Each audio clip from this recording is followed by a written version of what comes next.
Hey guys, welcome back. It is the Entrepreneur Code Show. Yes, Video. it's a show. Yeah, is it a show? It's a, yes, we'll call it a show. We're going to call it a show. Okay. This week we're calling it a show. 3, 2, 1. Hey, welcome back to the Entrepreneur Code Show with your old buddy, Tim Knox, and my old buddy, Thom Rigsby. How are you, sir? I'm doing well. How are you? You know what? I can't complain too much. Would it do any good if you did? No one listens. I know. No one. Not at all. I'm either told to suck it up or, grow up and you know how sensitive I am when it comes to things like I do. that. Anyway, the Entrepreneur Code, this is the show where we help you crack the code to becoming a successful entrepreneur. Tom, what do you want to talk about today? On the way over here, I was thinking, I think it would be great if we talked about how to know whether entrepreneurship is right for you. So you're thinking about becoming an entrepreneur, starting your own business. How do you know it is the right path for you? That's right. Something like that. How do you know? Well, I think there are some indicators. I know you have a very definite opinion on a lot of these. I have a very definite opinion on a lot of things. It may be easier to think about some of the reasons not to that actually happen to be very common reasons why people want to start a business. Well, let's talk about that. What are, and you've been an entrepreneur for a long time. I have too. We've both done coaching.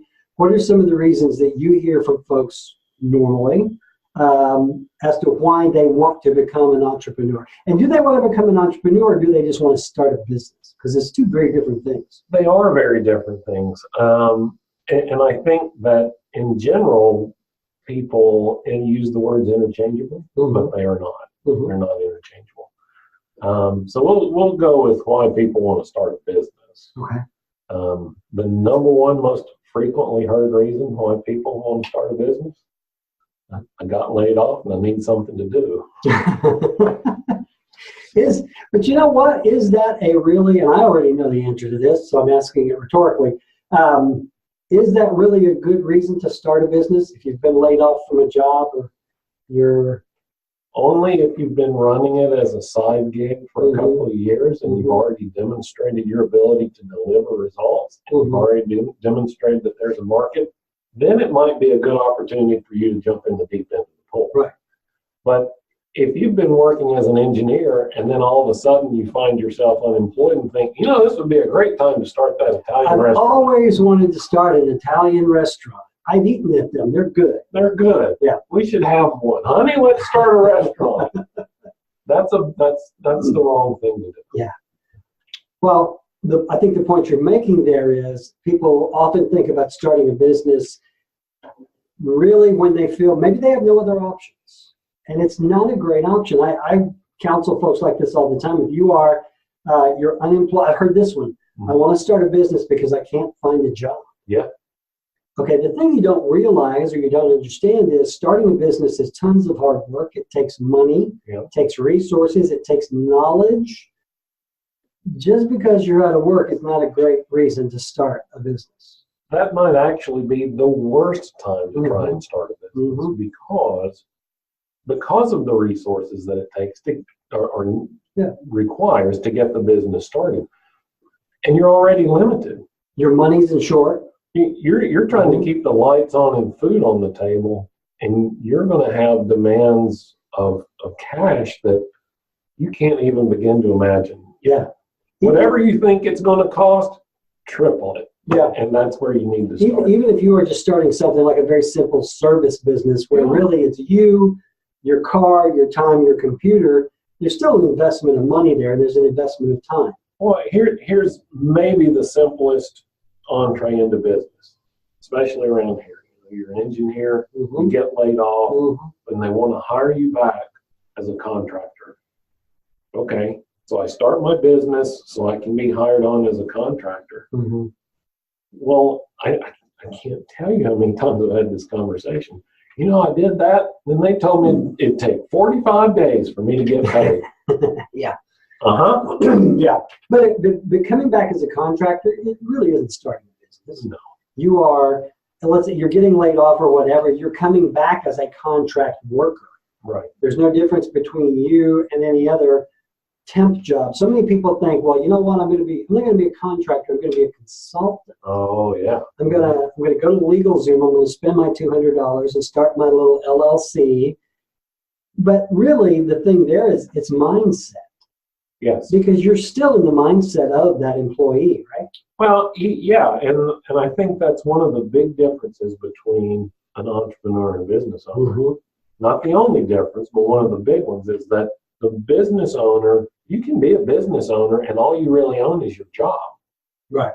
All you did was buy the risk and responsibility of the business, and you're still working it like you have a job. And you still want to take a paycheck like you have a job, and you still want benefits like you have a job. An entrepreneur, and you and I both have been called from time to time a serial entrepreneur. Mm-hmm. I think that, and that's not because we serially kill businesses. Well, maybe some. I honestly think that if you're truly an entrepreneur, it has to be serial for you, because you can't just do one thing. Right. That is the difference between the entrepreneur and the business owner. Yes. And there's nothing wrong with being either or. No. I know some wonderful business owners who started the business and that's all they want to do. They have no desire to do anything else. And you know what? I envy those folks, because I am an old hound dog laying on the porch. I chase every squirrel that runs by, and often to my own detriment. So I think the difference really between a business owner and a serial entrepreneur is the business owner's ability to focus on one venture. Yes. And stay with it until they retire or die or pass it on. And part of the problem, I mean, I know it has been for me. I think you and I have talked about this too, but part of the problem is, for me, I can see the end result. Mm-hmm. And if I'm not careful, I'll jump to the end result. Just go there automatically. Right? And then the rest of you people are just lagging behind. Why don't you see things the way that I see them? Or, okay, I'm going to leave this here with you to run, and I'm going to go over here and do this other thing. You call me if you need me, and they can't see what I see yet. Yeah. And then subsequently it fails to be creative. Let me ask you this. Do you think the true sign of the entrepreneur is the entrepreneur is always looking to replace themselves in the business so they can go do other things? Yeah. If you have to constantly be working yourself out of a job. Mm-hmm. At the very least, you have to be working yourself out of the job. At the very most, you never create a job for yourself in the first place. Right.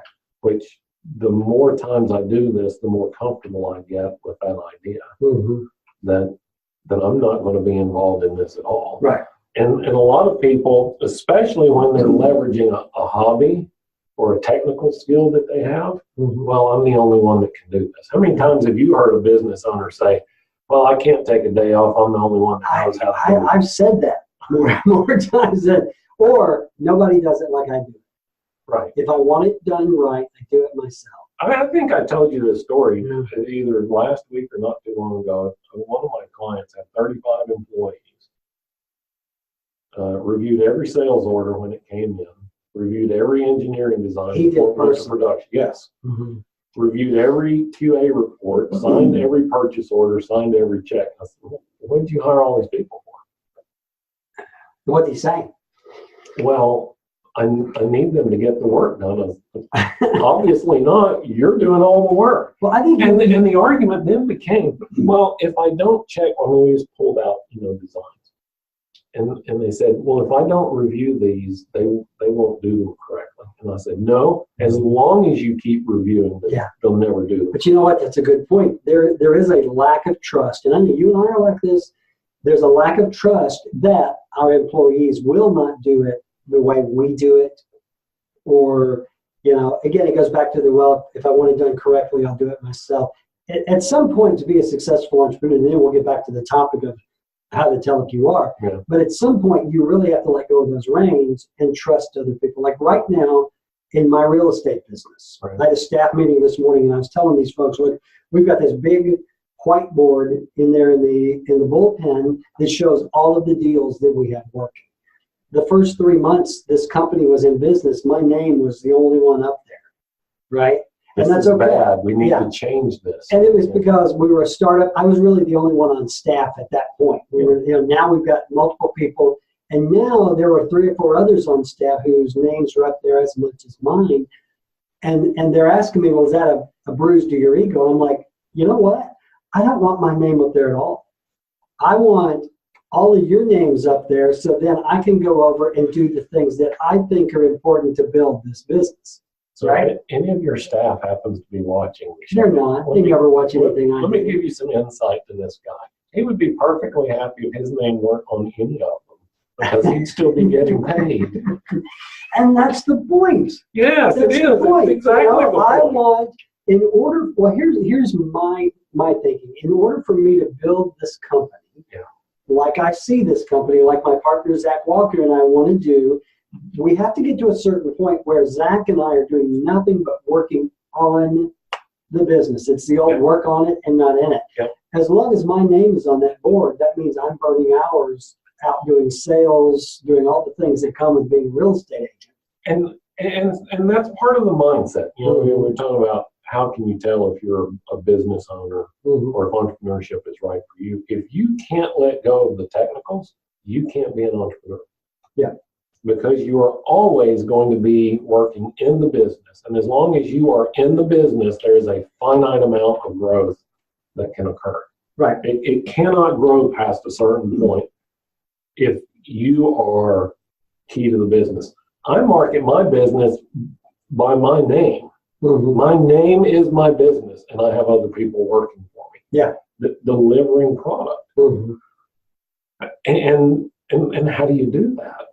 Well, I mean, I heard a great description one time, and you'll probably appreciate this. You feel free to use this.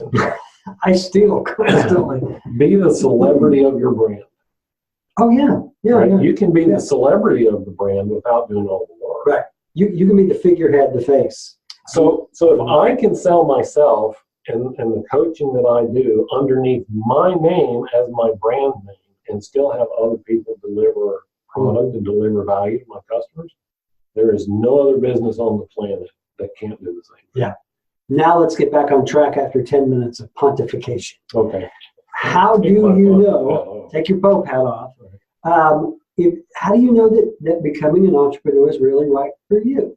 All right, let's kind of take this a step at a time and forget about the reason why. You know, you might have been laid off, you might be a retiree, you might be looking just for a shift in lifestyle or whatever. Forget the reason. What makes you think that when you look in the mirror, there's an entrepreneur looking back at you? What are the ways that you can tell? Well, I think probably the easiest way to tell is whether you see opportunities or obstacles. If you look at a particular situation and, well, like being laid off, if you look at that situation and think, holy crap, I got to figure out how to pay the light bill, how to buy some groceries, how to do this, that, and the other. Or if you look at it as, wow, I've got all day to go figure out what I can sell, what business I can create, to go out and look for clients. I mean, that's the difference in how you look at circumstances. Because, you know, opportunities, by definition, opportunities are just sets of circumstances. It's how we look at those sets of circumstances and how we respond to them that dictate how the outcome is going to turn out. And so if we see them as obstacles, then they become obstacles. But if we see them as opportunities, then the whole world is opened up that way. What about those people? We talked about this on the last show. I bake the best chocolate chip cookies on the planet. Everybody loves my chocolate chip cookies. Everybody tells me that I should sell my chocolate chip cookies. I can make chocolate chip cookies. Can I really start and build a business selling those chocolate chip cookies? That to me is the answer you have to ask yourself if you're thinking about becoming an entrepreneur. It's execution. Yes, it is. It's execution. And for all those people that tell you make the best chocolate chip cookies, you should start a business. Yeah, they'll eat them for free. Great. It's $10 a bag. Yeah. Oh, I didn't know you wanted to pay you for them. Yeah. Well, now they're not that great anymore. Well, you know, that's the thing. Once you sell a bag of cookies to your mom, right? You know, who's left. So, but let's talk about some of the traits of the entrepreneur, because you've already talked about they see opportunity where others see obstacles. Right. there's also the personality traits, the passion. And there's an old saying that if you follow your passion, money will follow. I got to tell you, I don't believe. I've never seen a rich poet. I mean, that just is the bottom line there. So there's more to it than having the passion. It's having to me, the real entrepreneur is one who can take an idea and execute it into a growing, profitable business. I agree. And I think we've changed the definition of passion over the last, whatever it is, 10 or 15 years, where passion, and the word passion is now used to describe what my grandmother would have called it, stick-to-itiveness or tenacity. Determination, perseverance, focus, right? Yeah. Mike Rowe that used to do dirty jobs. Yeah, I love Mike Rowe. He's got a great line on this where he says, don't follow your passion, but bring your passion to whatever you do. That's good. I think so too. Stealing. I gave out full attribution. Tom already has that on the t-shirt. But no, I think that it definitely requires, passion is the thing that keeps you getting up in the morning when it's cold and it's raining and you got to go make the donuts. Right. And so you definitely have to have that. But what is the passion for? I think is the other thing. Are you passionate about making the donuts? Or are you passionate about the lifestyle that making donuts affords you? So that you can be done by 2:00 in the afternoon and have the whole afternoon and evening with your family, or are you still working 60, 70 hours? If you're just passionate about making donuts, go work at Krispy Kreme. Yeah, and they'll pay you, and then you don't have to worry about any of the risk or responsibility associated with it. Right, yeah. So I think the determination, the stick-to-itiveness, the perseverance, all of that stuff, and a very thick skin. Yeah, you and I are like rawhide at this point. Worse than turkey. Oh, man. If you don't have, I think it was Jeff Bezos said that if you don't have haters, you're not working hard. All feedback is a gift, and especially negative feedback. When people tell you what they don't want, they're telling you exactly what not to do, right? And it's much easier. 1 in 3 people with a negative experience will give you feedback. It's 1 in 14 with positive experience. So people bitch more than they compliment. Well, that's another way. Just got a shortcut. More eloquent way of saying it than me. But if you can get those people to give you feedback, and it's going to hurt, especially if you have personified the business around yourself. I am the best. I make the best cookies. To hear somebody say, you know what, your cookies aren't that good. Yeah, they're awfully dry. Yeah. What? I thought I had the best cookies. You take it personally. Yeah. But you have to set that aside and hear that for what it is. Okay, this is feedback. If this one person is telling me that 2 other people are thinking it, I need to figure out how to make the cookies better. Right. Yeah. So, but you're going to get negative comments regardless. It's not just the negative comments, but it's the no word, which in sales, we hear no a lot. 97 times out of 100. Yeah, and there's the old sales Bibles that tell you the word no is simply a request for more information. Yeah. But sometimes when you hear no, it's hard to give them more information because that no kind of stings a little bit. Well, so I had a friend of mine describe it as yes lives in the land of no. Right? I mean, that's just Pooh Bear. It's a fruity way of saying. You have more sayings than anyone I know. But at least I attribute them. This is like working with Confucius. It really is. Proceed, sir. Hey, I'll take that chair. No, but if you're not willing to hear no, you're never going to find a yes. Right. If you're not asking enough questions. All right, so at the risk of telling another story after being chastised. Chastised with love. Your skin needs to be thicker. Wow, that was a great one. All right, so I'll just leap into the story. I had a friend that played minor league baseball. They had a pitcher who could throw 100 miles an hour in the league, but had no idea where the ball was going to go. So he went up to bat one night and just plays up there, getting his feet set in the box and whatnot. He just kind of said to the umpire, he said, "If you'll start me on 2 strikes, I swear I'll swing at whatever he throws." And the umpire looked back at him and said, "Nope, I've got to stand up here. You do too." But the point there is, you never hit the ball if you don't take a swing at it. And if you don't ask, yeah, sure, you're going to get some no's. But if you don't ask, you're never going to get a yes, ever. I mean, people aren't just going to come up to you and say, "You just look like a coach. Yeah. Could you help me with a problem?" Yeah. Are you a life coach? You look like a life coach. If it were that easy, I'd set up a table in the park. Yeah. Well, you do like the TV commercial where they have the couch in the middle of the town square and people just stop by and a little business coaching for 2 cents. So, all right. So you've got to be tenacious. You've got to have a thick skin. Yep. I think the other thing for me, and again, this comes back from years of coaching, is I would always have folks come in excited about a business idea, but they had not done any research. They had not looked in the market. They had not validated that idea in any way. And that's one thing with being an entrepreneur. You're often blinded by your own little ugly baby, by your own business. Yeah. So I think that's actually a trait. But if you're a smart entrepreneur, you do the research and you validate the idea before you jump in. So here's an example of a difference between an entrepreneur and a business owner. Mm-hmm. A business owner would come in with an idea and saying, "I need to find a market." An entrepreneur comes in with a market and says, "I need to find an idea."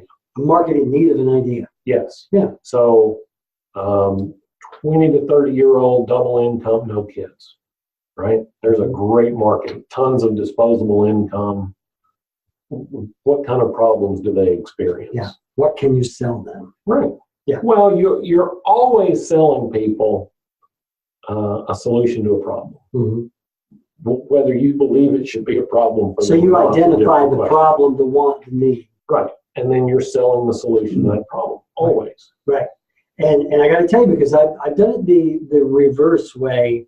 When I was in the software business, I had an idea for a piece of software. I don't even remember what it was now, but we put in, hours and hours, probably $10,000 in programming and R&D.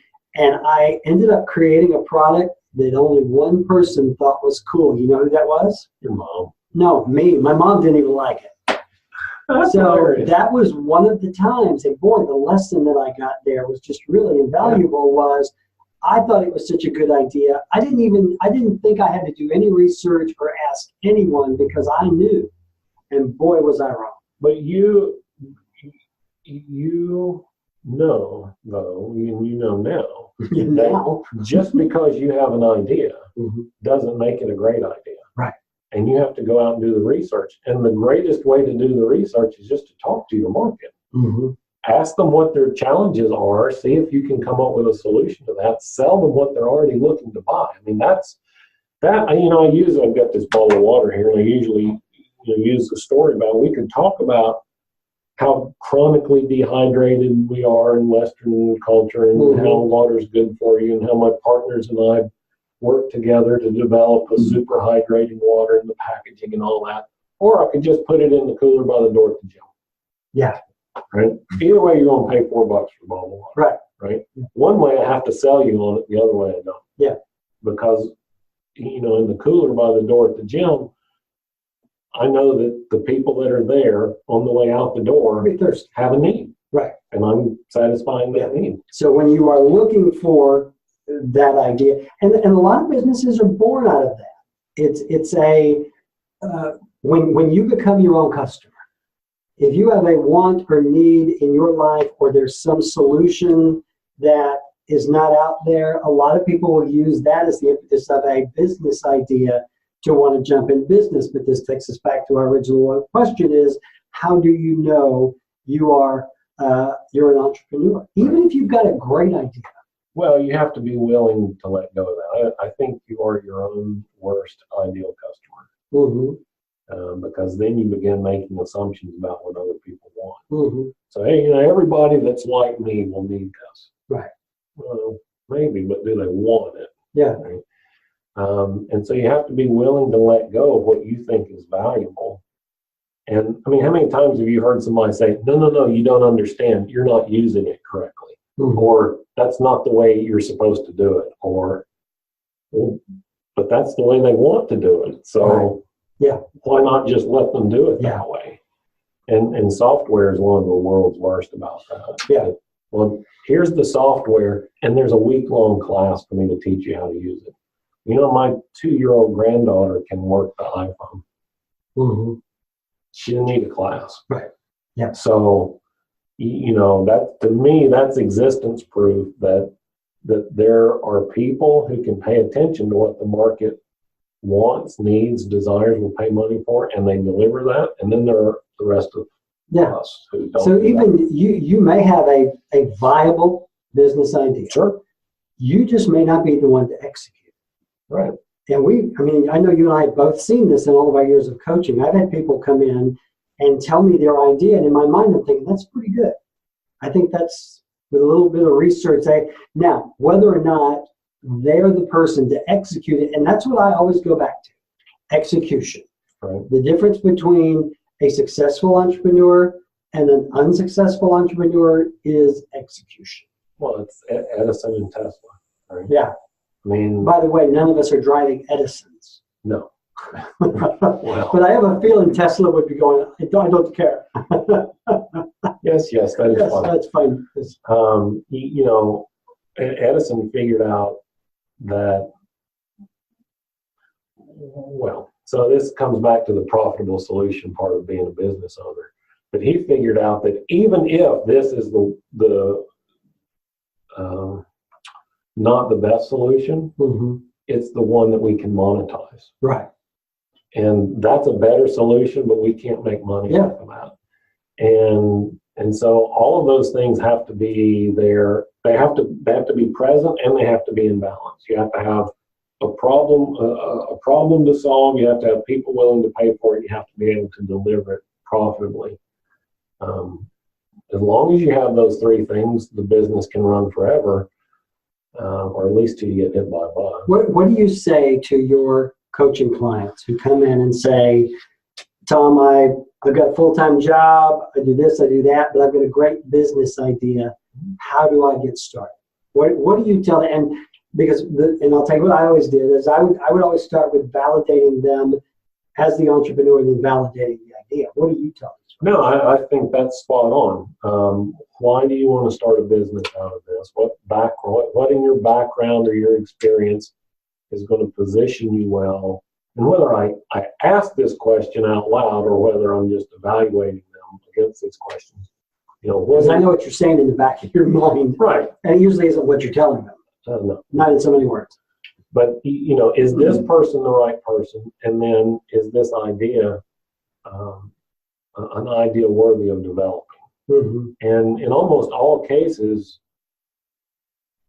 they'll have to walk away. Of the homework that they will get is to go develop the idea, do some market research, most of them do not do, and they don't do, which means they're not the right person to execute on. Yeah, and they will talk forever about the great business idea they had. Right. But it's a good thing they did that, because chances are, if they did try to open and run the business, it would not end well, because I don't really think they were entrepreneurs to begin with. No. Well, you know, back to characteristics of a successful entrepreneur, being able and willing to do whatever it takes is, no matter how long it takes. And no matter how long it takes.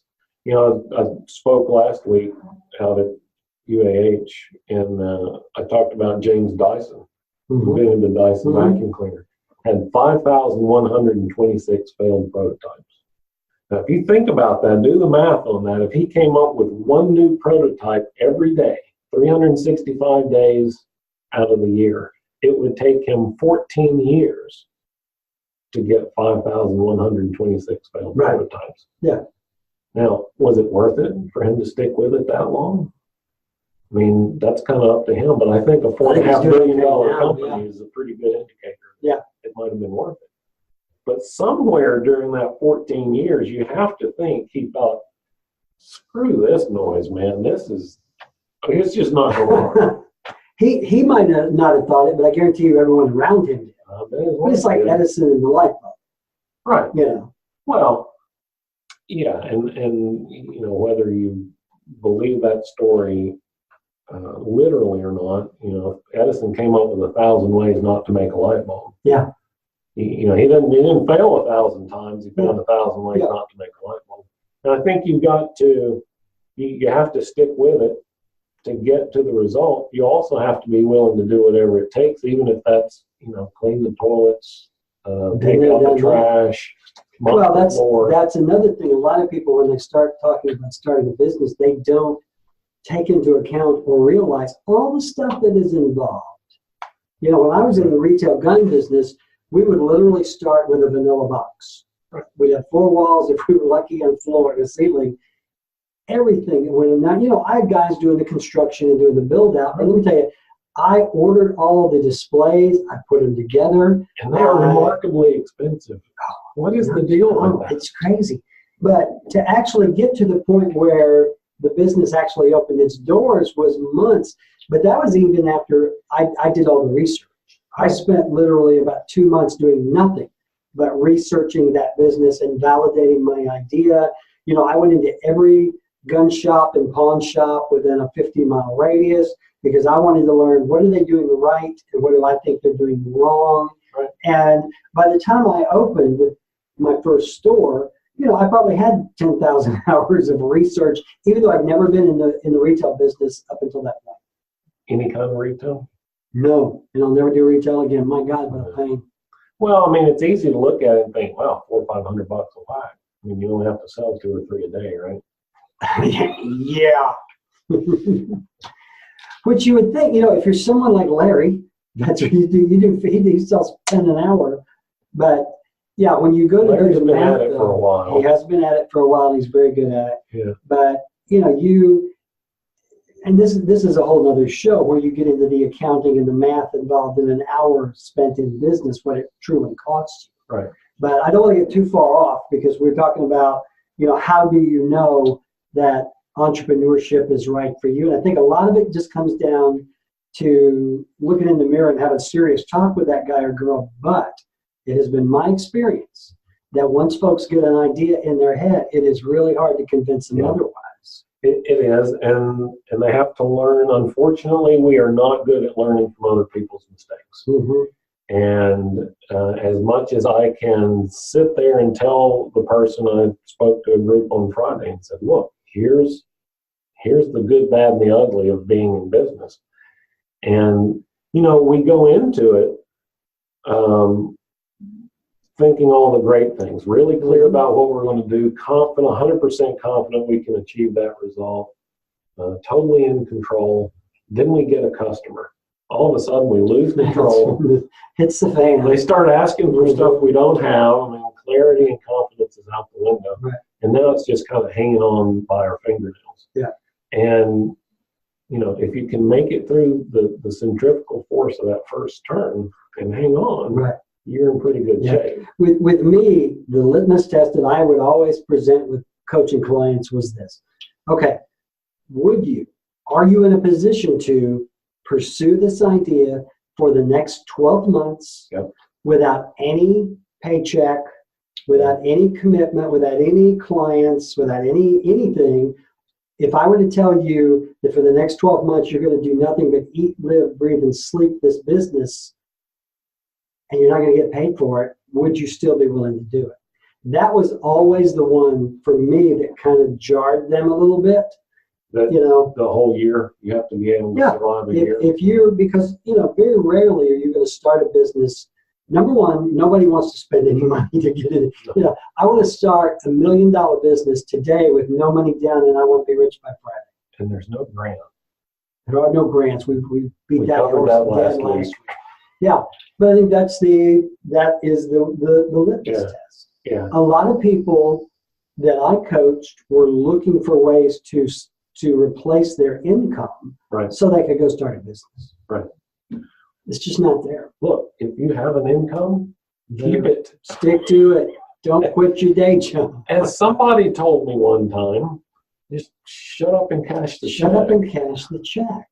You know, what's so hard about that? Yeah. Well, you know what's the old, you're the king of adages. You tell me it's starting a business is like trading a 40-hour 40-hour week job for an 80-hour week job. Yeah, with little or no pay. Yeah. And that to me is the big thing. You know, okay, if you got a year's worth of savings in the bank, you're in a position to start a business or at least look at it because you've got some funding. Most people don't. So that depends, right? If I have a year's worth of income in the bank, now I'm ready to start saving to start the business. Mm-hmm. Because if I take that year's worth of income, I can't survive the 12 months that it's going to take to get the business started. Right. So, you know, I told this group I was speaking to on Friday, I said, you sit down and figure out what you think it's going to take to start the business and then multiply that by 2.5. Yeah, or more. That's closer to what it's really going to take. It's going to cost more to start and you're going to make less, at least in the beginning. And that's the other thing. People think, okay, I've got this great idea. I'm going to have people lined up at the door the minute that I turn on the open sign. Right. But, okay, how are you going to get them there? How are you, unless you're McDonald's, which never advertises the opening of a new store, you got to do something to get them there, and that's going to cost you money. Well, right. And we both know people who fit into this category, but I think Pat Flynn's the one that said, the one I heard say at first, it only took me 8 years to become an overnight success. Yeah. I mean, it takes that long for people to actually realize, oh, well, you're in business doing this. I thought you were just putzing around between jobs. Yeah. Oh, I know. And I got to tell you, folks, there is little or no loyalty among friends when you start a business. Oh, yeah, I love them, but they're not buying from me. What are you going to do? I mean, when you convert your friend to a customer, that relationship is totally different. Well, then it's an MLM. Yeah, exactly. All right, so to wrap up, we've probably been going more than 30 minutes, but that's okay. Final advice to someone who comes to you and says, Thom, I want to start a business. I think I would be really good at it. I've got a great idea. What do you tell them? My first question to them is, why do you want to start the business? And if the answer is money, then I tell them to go figure out what they want to do with it. No, very few people think beyond the payday, and which is the result of us approaching it like a job. Right. It's what's my payday going to be? If you want to be an entrepreneur, if you want to be a business owner, understand the real outcome that you are pushing for. What's the real, what is it that's motivating you to do this? Because there are going to be days where the work is not going to do it. Mm-hmm. And there are definitely going to be days where the paycheck's not going to do it. So what is it about being a business owner that gets you excited? Mm-hmm. And if that's something that you can hold on to and leverage that as you go forward, then that's something to build on. Yeah. If you are, I want to be my own boss. Right. I want to control my own financial destiny. I don't want to work because that was a big thing with me as an entrepreneur. I always hated working for anyone. I was a terrible employee. I suck at being an employee. And even now, I get these odd offers every now and then. I'm like, dude, I appreciate your attention, but you really don't want me to. It was like when I got into real estate, my goal was never to be a real estate agent. It was to start a real estate company. Right. And basically start it, run it, grow it, and that's what we're doing. So I think that's a whole, if your goal is to make $100,000 a year as an entrepreneur, and someone offers you $100,000 a year job, and you're tempted, take the job because it's just tough, man. Not everybody can do what we do. We're only 29. Look at us. This is a tough road. Speak for yourself, man. Wow. I'm fresh out of college. I mean, if you want to bank $100,000 out of a business, then you're going to have to handle close to 300. Or more. And if you can't be comfortable paying somebody else $2 for every dollar that you keep, take the job.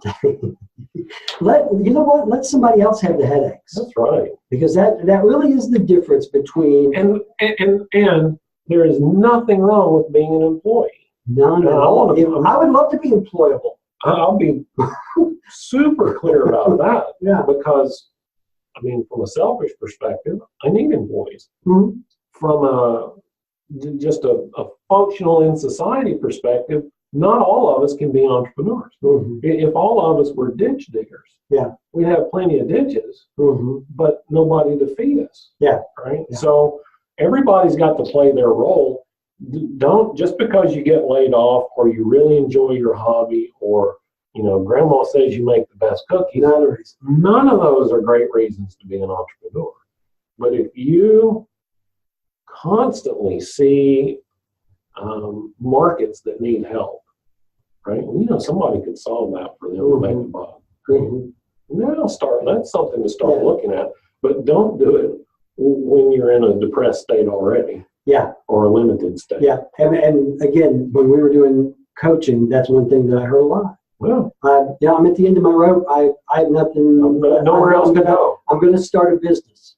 Good luck to you. So, hey, that is about all the time we have. What do you got going on? How can folks get a hold of you? Man, lots going on. Busy guy. Let's see. This is going to come. This is Wednesday. We'll say this is Wednesday. Okay. This will be available on Wednesday. So Thursday, I have an event coming up, Coffee and Coaching. You can find out about that, coffeeandcoaching.us. That's the last one for this year. Isn't it funny how we buy domains for everything now? You know, I actually was thinking on the way over here, I saw, I'm pretty sure it's a realtor. I was sitting next to a realtor in traffic and had the mag. They're everywhere. The mag sign on the side of the car, and it was something at gmail.com. I'm like, for crying out loud, it costs $2, man. Get a domain. How tacky. Anyway, coffeeandcoaching.us. You can find out about that, but hurry, that's Thursday morning. Website? Coffeeandcoaching.us. Your website. My website.